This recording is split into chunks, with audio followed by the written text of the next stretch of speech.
How you doing? This is W2FDB, Whiskey 2 Foxtrot Delta Bravo. And I just wanted to briefly talk about the OMISnet, and right now we're going to talk about the NetLogger application. This application is used, it's not required, but you can use it, and a lot of the members of the OMISnets use this application, and well, they suggest it on their website. And the NetLogger application allows the members that are in their shacks or in a fixed location to be able to track the statuses. I guess that's probably the better way of the check-ins during the net. What we're seeing here is currently right now the line number 2, it's pink, I guess in a pink color. That's the person that's currently making the calls. All the reds here are the stations that I've made contact with. So as I've logged worked stations, it turns red. It makes it a little bit easier for you to track, who you've worked and who you haven't. Now, when the application comes out, I just want to pass on again some information that I've learned from the OMIS members, and hopefully this information can help you. Let me just go over to the setup screen.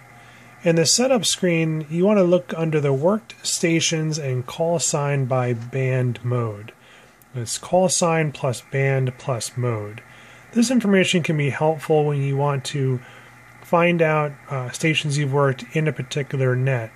Because as the OMISnets are on 10, 15, 17, 20, 40, 80, and 160, as you start checking these in, if you don't have this picked, you may have it checked off you worked a particular station, but it may not have been on the band that you're working on. So that's just something to keep in mind. Sorry, my furnace is just kicking on.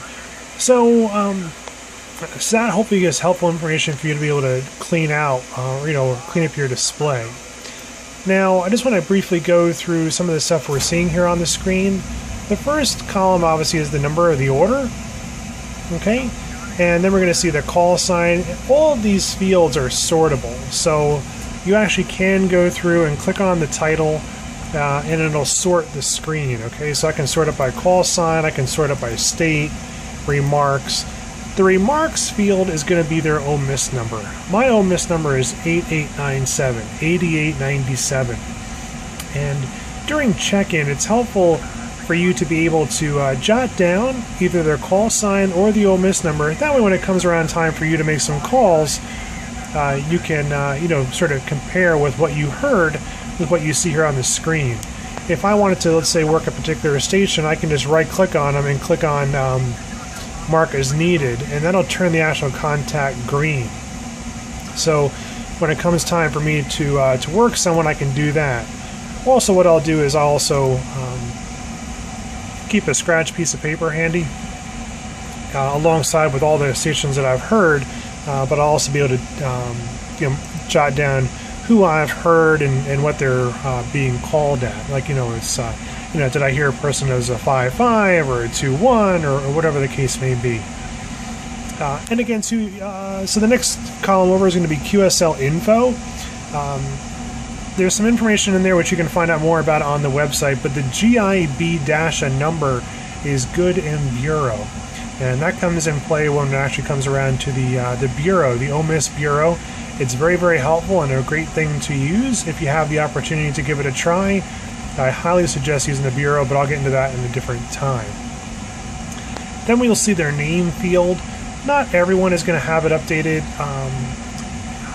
What they've actually done is they've actually made an addition to this, and in some cases you'll see people will say either Bureau only or LOTW on Bureau. Like I said, keep in mind, not everyone has checked that off. So, and then the next one you probably want to worry about is the status. If by chance, I'm just trying to think of a reason for it, but basically that's going to be so that all my worked stations, let's say, have a W next to them. Okay, so if someone's not responding, it may say I think it's N/R or something like that. The two other pieces that are very helpful in this application, on the left-hand side is going to be your almost instant messenger application, and that area is going to be where you can actually have a chat with other people. Not everyone is going to be checked into there, or not everyone is going to be using it, so just keep that in mind. But again, you can have some sort of conversation over there if you'd like to. Sometimes, general side conversations happen over there about, this, that, and everything else as far as amateur radio or anything else really. And then the right-hand side on the bottom is going to be all the stations that I've reached or I've made contacts with.